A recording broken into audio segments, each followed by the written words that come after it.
Jumpa lagi di Halo Timnas yang akan menyajikan informasi terupdate mengenai Timnas Indonesia. Di antaranya, catatan Sintayong untuk Ivar Jenner, Erick Thohir tebar ambisi, Asnawi Magwalam buka suara. Simak berita selengkapnya hanya di Halo Timnas.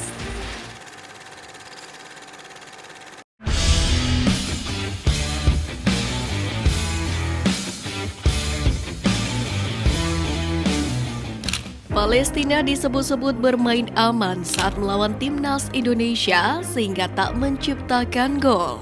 Disebut begitu, Makram Daboub langsung membantahnya. Ia menjelaskan bahwa timnya bukan tim defensif, namun memang situasi di lapangan, Timnas Indonesia terus menekan pertahanan Timnas Palestina. Ia kemudian menambahkan kalau pada babak kedua timnya mencoba untuk menyerang. Namun, pertahanan Timnas Indonesia begitu solid. Pelatih Palestina Makram Daboub cukup frustasi dengan Elkan Bagot dan Mark Locke. Ia menyebut kalau kedua pemain ini menyulitkan timnya, sebab mereka membuat Timnas Indonesia semakin sulit untuk dijebol gawangnya.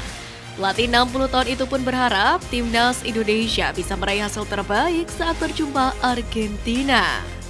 Pada pertandingan malam ini, saya menyoroti pemain bernomor punggung 30 di posisi back dan pemain nomor 23 yang memiliki kecepatan dalam mengirimkan umpan ke penyerang. Terang pelatih Palestina. Pemain Timnas Indonesia Asnawi Magwalam mengaku kecewa timnya imbang 0-0 dengan Palestina. Asnawi mengatakan target timnya memang meleset dalam laga semalam. Namun, tim sudah bekerja keras untuk melawan Palestina yang dihuni oleh pemain-pemain berkualitas dan syarat dengan pengalaman. Kapten Timnas Indonesia ini pun mengatakan bahwa Palestina sebenarnya bermain apik dalam laga itu. Akan tetapi, tim itu pun cukup kesulitan menjebol gawang skuad Garuda dengan solidnya para pemain dalam bertahan. Asnawi pun mengatakan bahwa Timnas Indonesia pasti akan melakukan sederet evaluasi agar lebih baik lagi ke depan. Skuad Garuda berhasil menahan imbang Palestina 0-0 di laga persahabatan sekaligus FIFA Matchday Juni 2023 ini. Walaupun pertandingan selesai dengan skor kacamata, Timnas Indonesia berhasil mendominasi di paruh pertama. Tim besutan Sintayong itu banyak menciptakan peluang emas, namun sayang gagal dikonversi dengan baik. Usai pertandingan pun, Erick Thohir mengatakan senang melihat dominasi skuad Garuda atas Palestina dalam laga itu. Pria berusia 53 tahun ini pun menilai bahwa skuad Garuda hanya kurang dalam penyelesaian akhir.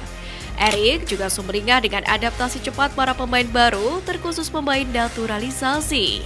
Menurutnya, Timnas Indonesia bermain hampir sempurna kendati ada beberapa pemain anyar. Timnas Indonesia bisa dikatakan tampil luar biasa dalam laga semalam. Tapi sayang, strategi menyerang Mark Locke dan kawan-kawan tidak bisa berbuah gol.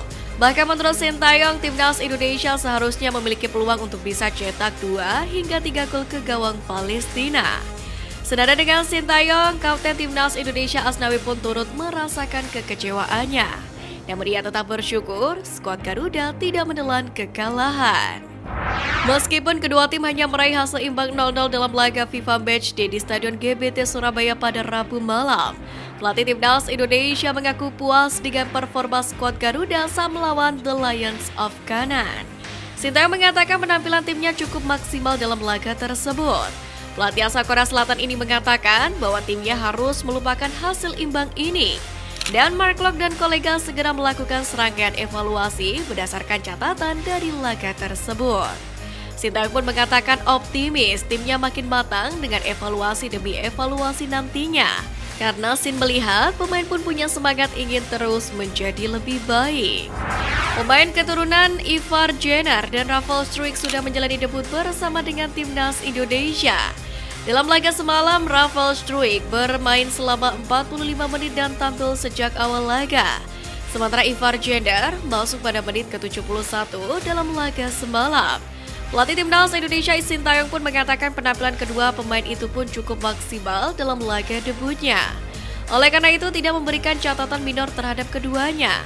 Sin pun percaya Ivar dan Rafael akan makin berkembang ke depan. Oleh dikarenakan kedua pemain ini masih terbilang cukup muda. Kiper Palestina Bara Aa Karaouk mendadak menjadi kapok dadakan di sela-sela istirahat babak pertama. Ia tampak berapi-api ketika menjadi kapten dadakan dengan menggunakan jersey kiper Palestina. Ia tiba-tiba menuju tribun yang diisi oleh supporter timnas Indonesia. Ia pun begitu semangat saat menjadi pemimpin para supporter timnas Indonesia. Skuad Garuda telah menyelesaikan laga pertama di FIFA Matchday juni ini melawan Palestina dan berhasil menahan tim yang memiliki ranking FIFA di atasnya tersebut.